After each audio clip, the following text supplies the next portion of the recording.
Party के नेता ST Hasan का बड़ा बयान। तो बड़ी खबर आपको बता रहे, मुसलमानों को भी मिलना चाहिए आरक्षण। तो आरक्षण देने के लिए संविधान में संशोधन की जरूरत, इंडी गठबंधन की सरकार बनते ही होगा संशोधन। तो संशोधन कर मुसलमानों को आरक्षण दिया जाएगा। तो एसटी हसन की तरफ से ये बड़ा बयान यहां पर दिया गया है। तो ये बड़ी जानकारी आपको बता दें, समाजवादी पार्टी के नेता एसटी हसन ने बड़ा बयान देते हुए कहा कि मुसलमानों को भी मिलना चाहिए आरक्षण। तो साथ ही उन्होंने ये भी दावा किया कि आरक्षण देने के लिए संविधान में संशोधन की जरूरत है।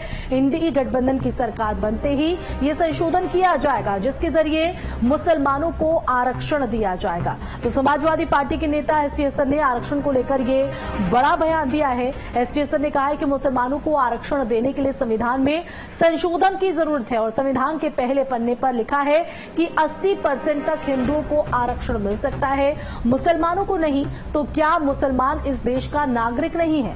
मैं उम्मीद करता हूं कि इंडी गठबंधन की जब सरकार आएगी तो संविधान में संशोधन कर मुसलमानों को आरक्षण दिया जाएगा।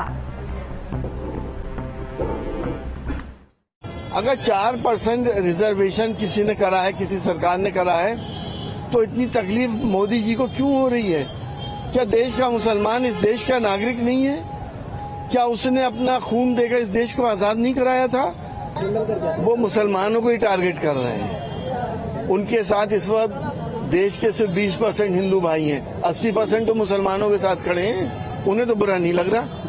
क्या वो देश के नागरिक नहीं है या उनके भाई नहीं है? आरक्षण ओबीसी जातियों का ही हुआ है, मुस्लिम जातियों को भी उसमें लिया गया ओबीसी के अंदर। ऐसा नहीं है।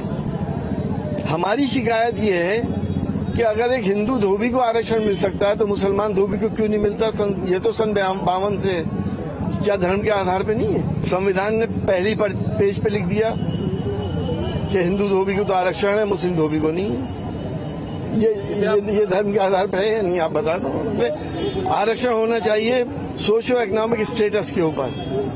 कौन जातियां सबसे नीचे जा रही हैं, कौन जातियां पीछे हैं, किसको समाज ने सप्रेस किया है? पार्लियामेंट से संशोधन तो हो सकता है, कौन सी सरकार? क्या कोई अमेंडमेंट नहीं किया जा सकता? और ये क्योंकि बीजेपी तो खुली भी मुसलमानों की विरोधी है, ये अगर करेगी तो गठबंधन की सरकार करेगी।